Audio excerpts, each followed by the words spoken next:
Salut à toi, bienvenue sur My Way Finance. Aujourd'hui, nous allons nous téléporter en 2032 pour voir comment l'écosystème pourrait se comporter. Nous allons voir une spéculation des infrastructures pour le Bitcoin, l'Ethereum, Solana et l'XRP. C'est parti.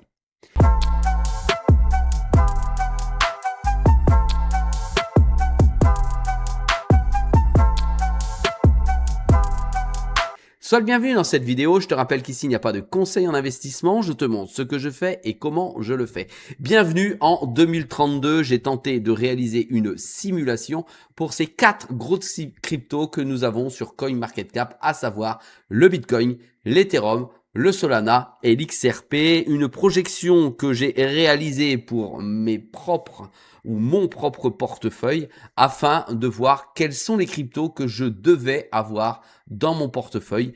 Plutôt pour le long terme, je me suis adossé à ces 4 cryptos que j'ai pour lesquels je réalise régulièrement justement des analyses, comme tu peux le voir si tu es inscrit. Si ça n'est pas le cas, n'hésite pas à aller t'inscrire, check la vidéo, puis inscris-toi. C'est une vidéo tous les jours à 6h du matin. Allez, j'ai pris le contexte macroéconomique et écologique qui nous entoure avec les dettes records que nous avons, donc les dettes publiques qui effectivement montent à un niveau jamais atteint, les dettes souveraines. D'un point de vue historique, c'est du jamais vu et les institutionnels ont finalement des actifs programmés qu'ils vont pouvoir utiliser, dont ces fameuses crypto-monnaies comme le Bitcoin pour mettre notamment dans leur trésorerie. Voilà comment j'ai vu la chose et comment j'ai analysé celle-ci. Ensuite, nous avons les monnaies numériques, d'accord, les MNBCS qui vont se généraliser. C'est une projection, hein, je te rappelle, pour 2032, où la numérisation des monnaies nationales ou voire continentale avec l'Europe, d'accord, va pouvoir créer un pont naturel avec ces actifs numériques. On sait que l'euro numérique va arriver et en 2032, il sera présent, en tout cas au moment où je tourne la vidéo, en théorie. Et il y a également à prendre en compte une transition écologique, d'accord, avec des normes spécifiques pour le monde de la crypto-monnaie et la norme ESG, notamment pour le minage du Bitcoin qui va absorber une énergie renouvelable excédentaire. Et les réseaux Proof of Stake intègrent désormais des portefeuilles ESG des grands fonds de pension. Allez, sur ou avec ces 4 éléments de contexte macroéconomique, j'ai fait cette projection pour chacune de ces 4 cryptos. Ici, nous parlons donc du Bitcoin qui est déjà appelé, mais qui sera, à mon avis, l'or numérique institutionnel. On voit les États qui se positionnent progressivement dessus, qui affluent. On voit les grosses entreprises comme Stratégie qui essayent d'avoir la mainmise dessus. Et on voit également les fermes de minage et les grosses baleines qui ne cessent d'être actifs avec le Bitcoin. Nous aurons une offre en circulation de 20,6 millions de BTC, soit 98% de l'offre totale du Bitcoin en 2032. D'accord ? Le bloc de récompense pour les mineurs vaudra 0,78125 BTC. Ça sera le 6e halving qui aura été atteint en 2032. Les prévisions ou mes projections de prix pour 2032, il y en a 3, comme tu le sais sur ma chaîne, 3 hypothèses. L'hypothèse la plus basse, à hauteur de 25% hein, comme hypothèse, c'est-à-dire que c'est le plus bas, 120 000 $, d'accord.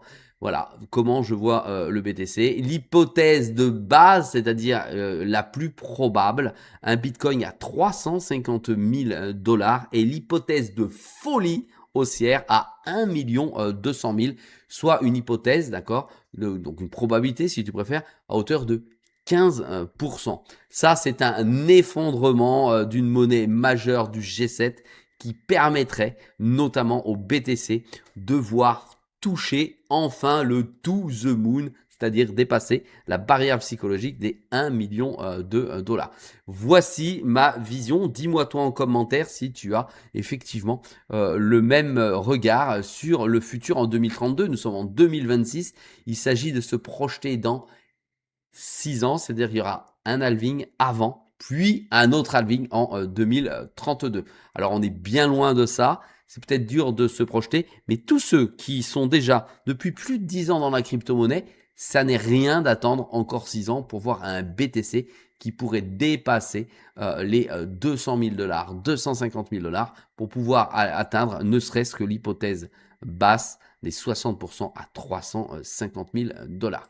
Maintenant, on va étudier la chose, mais pour Ethereum, d'accord? Ethereum qui est effectivement le roi de la tokenisation, le roi de la DeFi, le roi de l'ESG qui a été intégré et le roi des layers 2. En fait, nous sommes avec Ethereum, avec une couche de règlement mondial qui est en train de se mettre en place, d'accord? On peut voir Ethereum aujourd'hui comme l'ordinateur de la finance décentralisée. On pourrait donc avoir avec une offre stabilisé grâce au mécanisme de burn qui a été mis en place sur Ethereum entre 118 et 122 millions de TH. Ce n'est pas rien du tout. En termes de probabilité, cette situation pour moi est à hauteur de 95% de probabilité de pérennité pour l'ETH. On parle beaucoup de crypto-monnaies qui vont disparaître, pour pas dire 95% des crypto-monnaies. Eh bien, Ethereum fait partie de celles qui ont le plus de probabilité de rester. On va le voir à la fin de cette vidéo. Les prévisions de prix avec une projection sur 2032, la projection basse reste bien assis. Je la vois à 18 000 dollars. D'accord? C'est la plus probable, c'est-à-dire à hauteur de 55% de probabilité d'atteindre les 18 000 dollars. C'est complètement fou, mais ça amènerait un market cap énorme, énorme, énorme. Mais n'oublie pas qu'il y a le RWA qui arrive et qu'il y a l'utilisation plus probante de la DeFi qu'elle ne l'est aujourd'hui. Ça permettrait Ethereum d'utiliser sa blockchain pour des transactions mondiales via l'ensemble des layers 2 qui se trouvent autour du cœur d'Ethereum, d'accord? Et ça permettrait de mieux sécuriser Ethereum.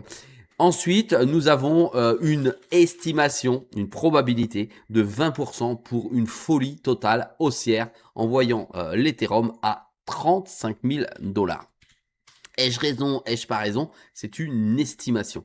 Et ensuite, dernière estimation, l'estimation la plus basse, voire un Ethereum à 6 000 dollars. Je te rappelle que j'ai de l'Ethereum en portefeuille et que j'avais réalisé avant le bear market que nous sommes en train de vivre, une estimation de celui-ci à 7 000 dollars. Donc pour moi, on est loin d'atteindre cette probabilité. C'est pour ça qu'elle est à 25% parce que ça nécessiterait finalement une fragmentation du réseau, d'accord, ou une faille dans les smart contracts, ce qui arrive régulièrement dans le monde de la DeFi. Mais là, on se projette à 6 ans, ça veut dire que ça devrait devenir de plus en plus propre. Maintenant, sans plus tarder, on va aller voir pour Sol le réseau des paiements grand public qui est en train d'être mis en place avec le projet Solana qui est l'infrastructure, d'accord, de paiement et de retail.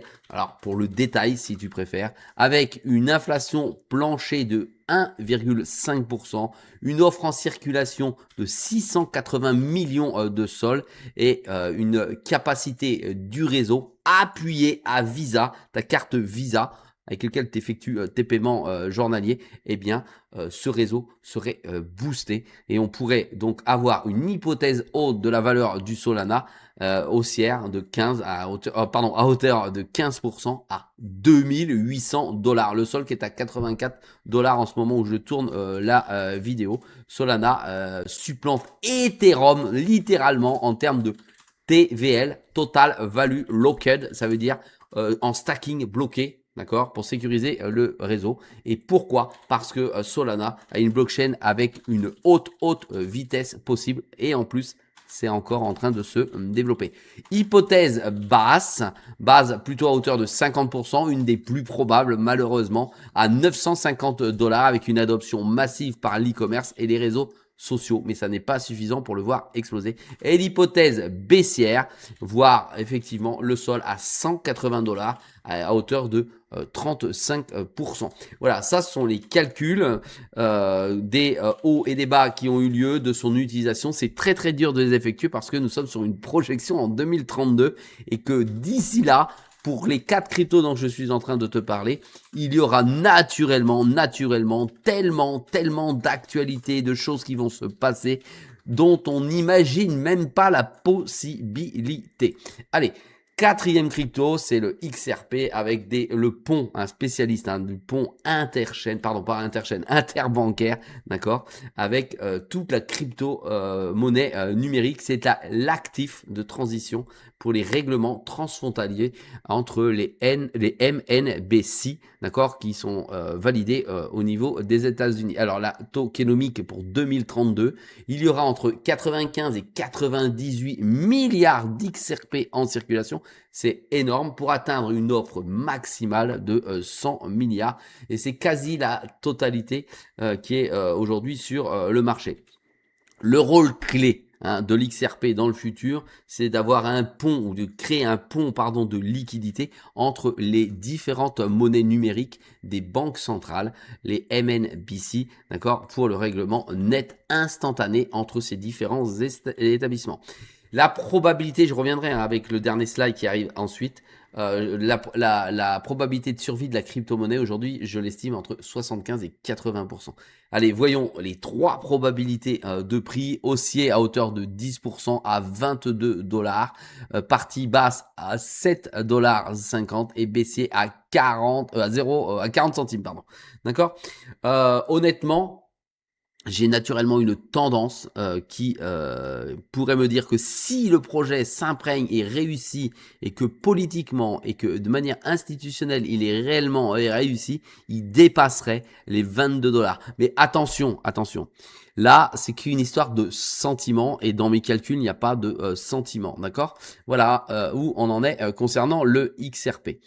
Maintenant, dernier élément, la synthèse de tout ce que l'on vient de voir. Nous avons, je t'ai mis des chiffres très clairement ici de la valorisation du projet, c'est-à-dire de sa durabilité pour 2032, parce que ça ne veut pas dire qu'elles vont être encore là.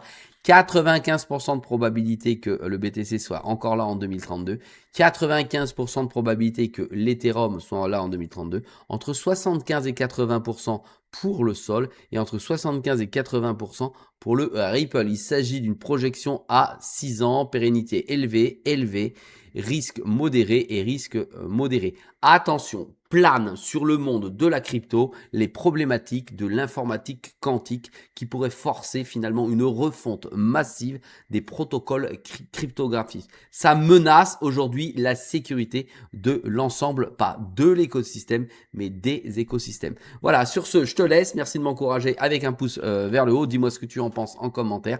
Je te dis à très vite dans une prochaine vidéo. Salut à toi.